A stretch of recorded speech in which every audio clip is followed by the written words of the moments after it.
ভাবলাম যে একটু সিনেমা টিনেমা করি। ওয়াচ টোয়াচ অনেক করলাম, এখন সিনেমা করি যে কেমন হয়। আসসালামু আলাইকুম রহমতুল্লাহ।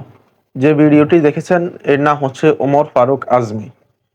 সে একটি কওমি মাদ্রাসা থেকে পড়াশোনা করে মোটামুটি কোরআনের খেদমত নিয়ে মাহফিল করত। কিন্তু হঠাৎ তার মাথায় কি ভূত চেপে বসলো, সে ময়দান ছেড়ে দিয়ে সে টিকটক জগতে ঢুকে গেল। চুল কালার করলো, চুল লম্বা লম্বা কালার করে, দাড়ি কাটিং করে সে বলছে সে সুপারস্টার হবে, নায়ক হবে, তার স্বপ্ন নায়ক হওয়া। সে ওই জগৎ আর ভালো লাগে না তার কাছে, সে এখন নায়ক হবে, এই জগৎটাই তার কাছে ভালো লাগে। তখন আমি মনে মনে ভাবলাম আসলে তার ভাইরাল হওয়ার দান্দা। আর একদিন দুই দিন না যেতেই দেখতে সে সাংবাদিকদের ডেকে নিয়ে, ইউটিউবারদের ডেকে নিয়ে সে ভিডিও করলো, এবং কি সে কান্নাকাটি করে খুবই হুলস্থুল অবস্থা করে ফেললো যে সে ভালো হয়ে যাবে, সে ভুল বুঝতে পারছে, সে বুঝতে পারে নাই। তো অনেক মানুষ এটা বিশ্বাস করেছে। আমিও ভাবলাম যে হয়তো ভালো হয়ে যাবে।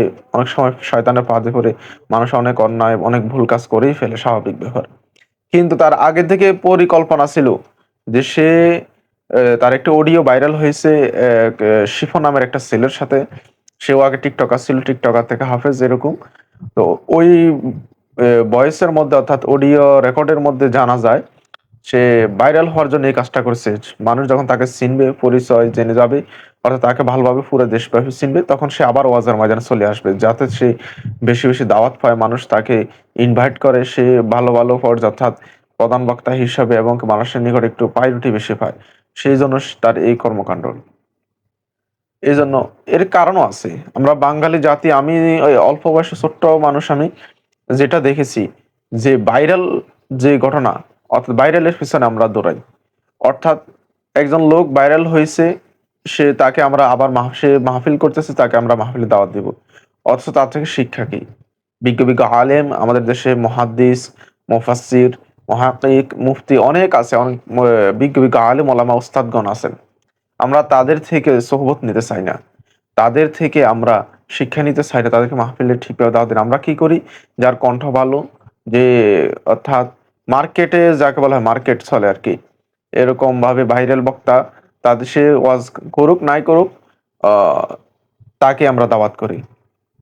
আমি অনেক জায়গায় দেখেছি, অনেক জুমার কমিটি এবং কি অনেক মাহফিলের কমিটির মধ্যে আমি ঘোরাফেরা করে যেটা দেখছি, সবাই বলছে আপনি ওয়াজ যাই করেন না কেন, কথা যাই বলেন, আর একটু সুর দিয়ে ওয়াজ করবেন, মানুষ যাতে আপনার কণ্ঠ শুনে পাগল হয়ে যায়। এভাবে করলে দেখবেন আপনার অল্প দিনে মার্কেটে উঠে যাবেন। এরকম কথা অনেক কমিটিকে বলতে আমি শুনেছি। যাই হোক, এই যে উমর ফারুক আজমি, সে এখন কান্নাকাটি করে সে ভালো হয়ে যাবে। মূলত এরাই ইসলামের ধ্বংস করতেছে, ইসলামকে মারাত্মকভাবে ক্ষতি করতেছে। ওরা ওরা ইসলামের যত না উপকার করতেছে, তার চেয়ে বেশি ক্ষতি করতেছে। উপকার আমি দেখি না তাদের দ্বারা। সে করে আলোচনা করতেছে, ভালো কথা, আলহামদুলিল্লাহ।